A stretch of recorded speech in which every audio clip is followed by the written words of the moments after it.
All the fallout from that deadly train derailment. There's the aerial footage right now. New details coming in overnight. We also have this brand new satellite image from Google. It's going to show the train off the track. The cars toppled. At least 7 people now confirmed dead, more than 200 injured. And we're learning the name of the engineer of the train that was going more than 100 miles an hour. We're well over the speed limit. We'll hear exclusively from the engineer's attorney in a moment. But first, ABC's Paula Fair starts off our team coverage this morning. Good morning, Paula. Good morning, Robin. And the mayor of the city calling that driver reckless and irresponsible. Meantime, the NTSB acknowledging speed was a factor and telling me this morning that they have a lot of long days ahead in regards to this investigation. It's been nearly 36 hours since that crash, and for the families that are still missing loved ones, it's a race against time.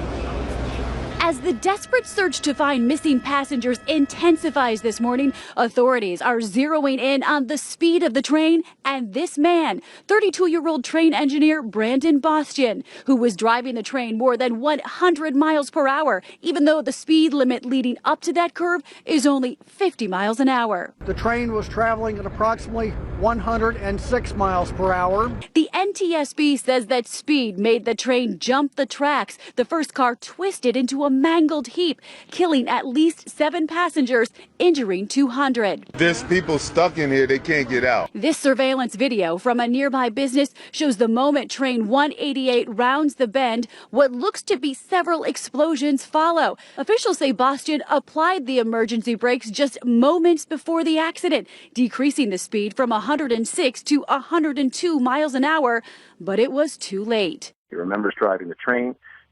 He remembers going to that area generally, has absolutely no recollection of the incident or anything unusual. Bastian's been questioned, but says he has no recollection of the accident or how it could have happened. I asked him if he had any medical issues. He said he had none.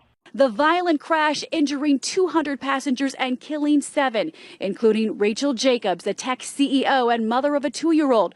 We've learned she texted her husband that she was on her way home less than an hour before the crash. I remember her as a wonderful young lady, always full of life and energy. As well as Dr. Derek Griffith, an academic from New York, dedicated to improving city schools. This morning, the frantic search continues for those passengers still unaccounted for, including Bob Gildersleeve, a businessman from Baltimore whose son still desperately searching for his dad. My name's Mark Gildersleeve. Please help me find my dad. And now questions of whether this could have been prevented.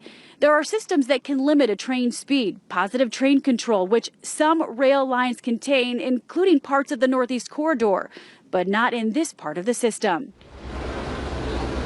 So as of this morning, 42 remain hospitalized, 10 in critical condition. As for that engineer, he suffered a concussion and was pretty banged up, but he has been released from the hospital.